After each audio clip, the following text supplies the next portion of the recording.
नमस्कार दोस्तों, M Santoshi education IAS में आपका स्वागत है। जैसे कि आप लोगों को पता है, ठीक है, कि अब हम एक नई सीरीज़ शुरू करने वाले हैं।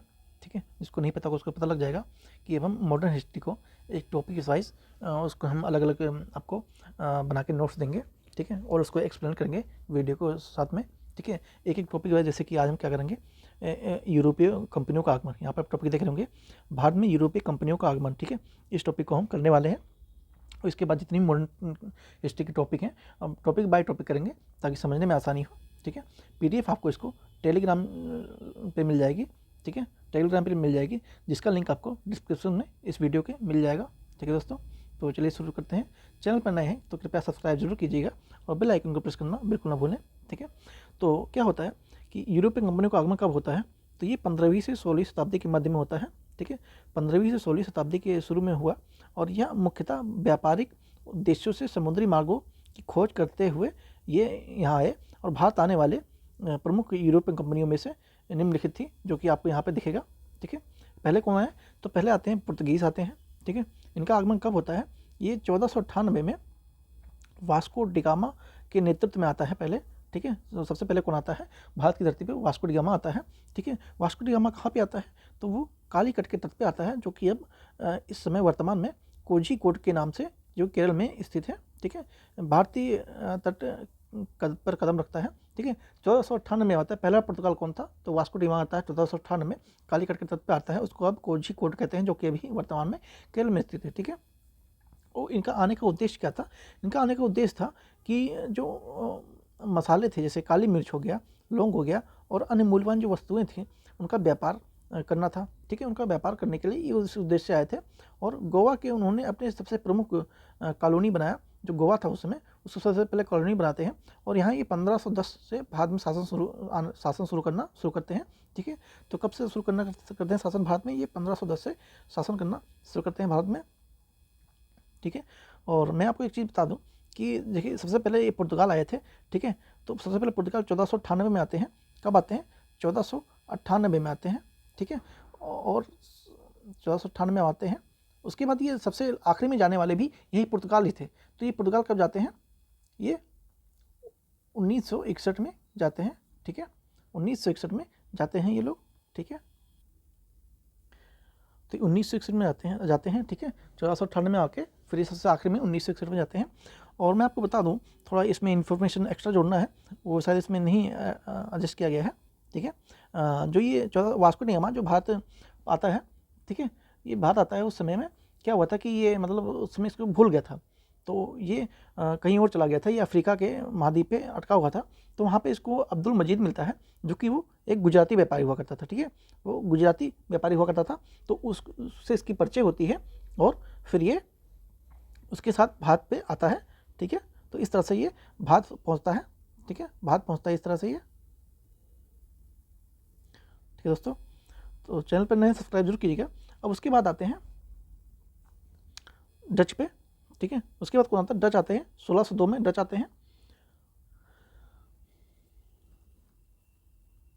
ये कहाँ पे आते हैं, 1602 में डच तो आते हैं, तो आते कहाँ पे, ये केरल के और तमिलनाडु के तटीय क्षेत्रों में ये आते हैं। ठीक है, इनके उद्देश्य क्या था, इनका उद्देश्य था कि मसालों और व्यापार करना, जो कि पुर्तगाल का था वही उद्देश्य इनका भी था। ठीक है, मसालों का व्यापार करना। और ये डच ईस्ट इंडिया कंपनी ने कई फैक्ट्रियां स्थापित की, लेकिन 18वीं सदी में ब्रिटिश और फ्रांसीसी प्रभाव के कारण ये कमज़ोर हो गए। ठीक है, 18वीं सदी मतलब इन्होंने उस 1498 में वास्को डिगामा आता है, उसके बाद फिर डच आते हैं 1602 में। और इन्होंने 18वीं सदी में इनका कमज़ोर हो गया, क्योंकि ब्रिटिश और फ्रांसीसी के प्रभाव के कारण इनका कमज़ोर होता है, और इन्होंने बहुत सारी फैक्ट्रियाँ स्थापित की। ठीक है, उसके बाद फिर ब्रिटिश आते हैं, तो ब्रिटिश कब आते हैं, तो इनका आगमन होता है 1600 में, ईस्ट इंडिया कंपनी की स्थापना हो जाती है।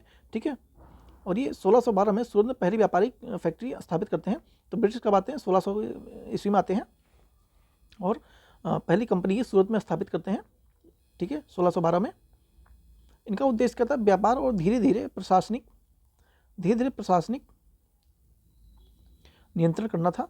और ये प्लासी के युद्ध 1757 और बक्सर का युद्ध 1764 युद्ध के बाद ये राजनीतिक शक्ति हासिल हो जाती है। ठीक है। तो ये 1600 में अपना स्थापित भारत में आते हैं और 1612 से पहले अपनी फैक्ट्री सूरत में खोलते हैं। उसके बाद ये 2 लड़ाइयाँ लड़ते हैं भारत में, एक 1757 प्लासी का युद्ध और दूसरा बक्सर का युद्ध जो कि 1764 में होता है। ठीक है, बक्सर के चौसा में ये युद्ध होता है। ठीक है, और किन किन के बीच होता है ये आप कमेंट में हमें बताएंगे। ठीक है, 1757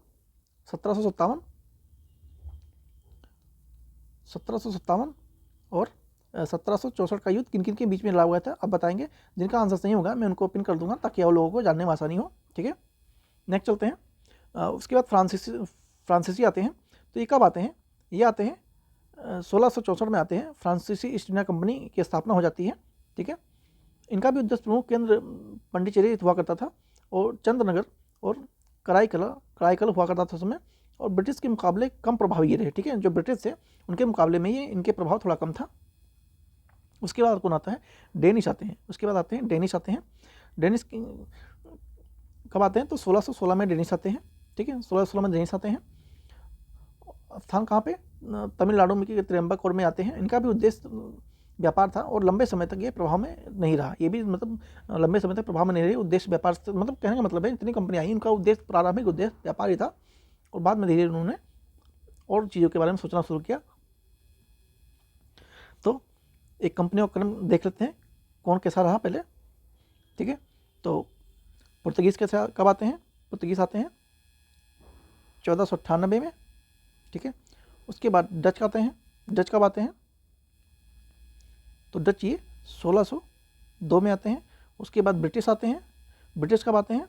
तो ये 1600 में आते हैं, 1600 ईस्वी में आते हैं। उसके बाद फ्रांसीसी आते हैं। तो फ्रांसीसी कब आते हैं? ये आपका 1664 में आते हैं। उसके बाद डेनिश आते हैं। डेनिश 1616 में डेनिश आते हैं। ठीक है, 1616 में डेनिश आते हैं। तो इस तरह से कंपनियों का आगमन का कुछ क्रम है। ठीक है, आप इनको याद रख सकते हैं, PDBFD। ठीक है, इस तरह से याद रख सकते हैं।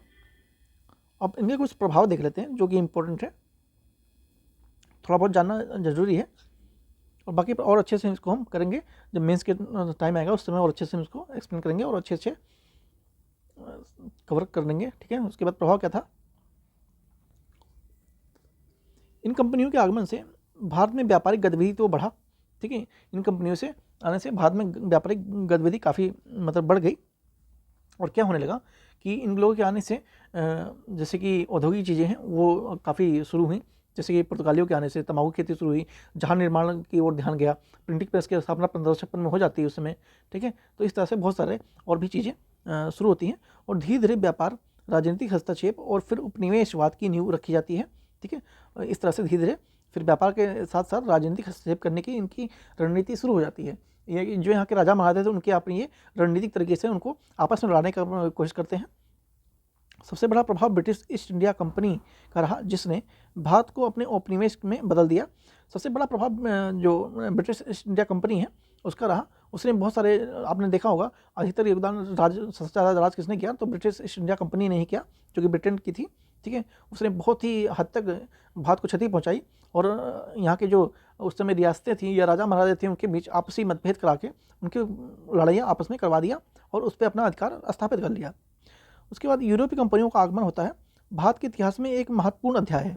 ठीक है, जो ये यूरोपीय कंपनियाँ आती हैं ये इनका भारत में आने का एक बहुत ही महत्वपूर्ण अध्ययन रहा है। आप अभी पढ़ेंगे आगे तो आपको पता लगेगा कि किस किस प्रकार से इन लोगों ने भारत को क्षति पहुंचाई है जिसने देश की आर्थिक और सामाजिक संरचना को गहराई से प्रभावित किया। ठीक है, वही मैं बोल रहा था आपको कि इनके आगमन से भारत पहले सोने की खदान हुआ करती थी, सोने की चिड़िया कहा जाते थे, लेकिन जब से ये यूरोपीय कंपनियां भारत में आती हैं यहाँ के संसाधन हैं वो आप ले जाकर अपने देशों में अधिक दामों में बेचा करती हैं और उनसे मुनाफा कमाती हैं। लेकिन जो भारत की जो स्थिति थी उसको इन्होंने बहुत ही क्षति कर दिया था, बहुत ज़्यादा क्षति कर दिया था।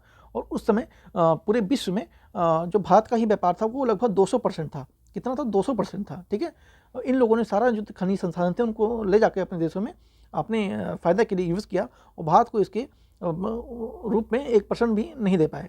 ठीक है, और अब फिर से इन्होंने भारत के ही लोगों को कब्जा करने की कोशिश की और इन्हीं पर अत्याचार करना शुरू कर दिया। ठीक है, तो इस समय इस तरह से इन लोगों ने इस सोने की चिड़िया कहे जाने वाले भारत को डैमेज किया काफ़ी हद तक। ठीक है। तो ये कुछ प्रभाव थे इनके, और बाकी और भी बहुत सारे प्रभाव हैं।